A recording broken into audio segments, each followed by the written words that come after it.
And we've missed you guys. It's been way too long since we've checked in. The last month has been focused on settling into the new house, tackling our to-do list, and trying to get as much done as we can before the baby comes. In 6 weeks. Hopefully not a day sooner because we are not ready. Stay in there, baby. I'm feeling very pregnant these days, especially in this Florida heat. So Lucas has had to step up and take on some of my share of the DIY projects. But even at our limited capacity, we've been able to make some pretty good progress. We installed our custom floating shelves in the kitchen, sanded down our antique hutch, refinished our pantry cabinet, installed lattice walls for our bougainvillea in the patio, and finally started on the nursery. I've been so anxious to start on that room, and we have a lot of fun projects lined up this month. I shared the design plans on my blog last week, so I'll link to those below in case you missed it. We've been holding off on making the bigger purchases for the baby, but now that we're settled in, it's time. And now we can finally get a car seat. And a stroller. And we still need a bassinet and a glider and basically everything for her nursery. This has been a very expensive year for us. And on top of the new house and baby, we have a major renovation going on at the Riverside Retreat.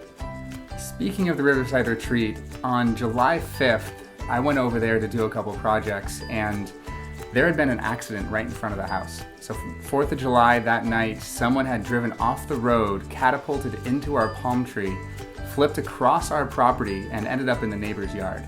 So fingers crossed they're okay. There's some damage in the yard that we now have to take care of. But I hope everyone out there had a happy and safe 4th of July.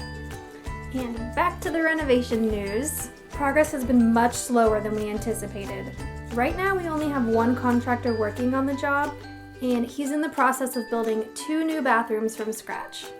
The house only had one bathroom, so we knocked out a wall and pushed it back a couple feet into a bedroom to create a small master bath. I shared the whole layout and the design plans on the blog a couple weeks ago, so I will make sure that's linked in the description below. We're trying to get the main bathroom finished this month and the master bathroom done next month, but at this rate, I'm not super confident. At least we did manage to finish the closet for the master bedroom. Yes, we did that a couple weeks ago, and I think it turned out super nice. And again, I'll put a link to that blog post in the description below. Our next project in this house is the kitchen, which is now completely gutted. It's going to be a huge transformation, and also budget friendly like pretty much everything else in this house. So keep an eye out for those details on the blog in the next couple weeks.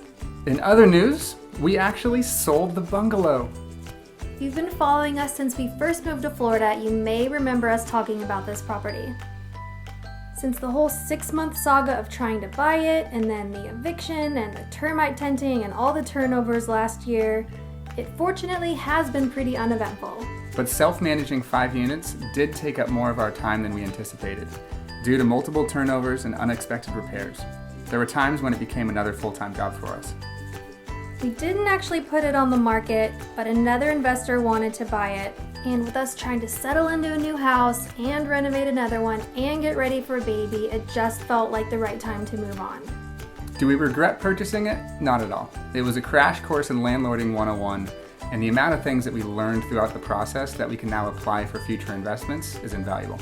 And yes, we are looking for our next investment, but we're going to take our time to try to find the right opportunity, and it's probably not going to be until after the baby's born.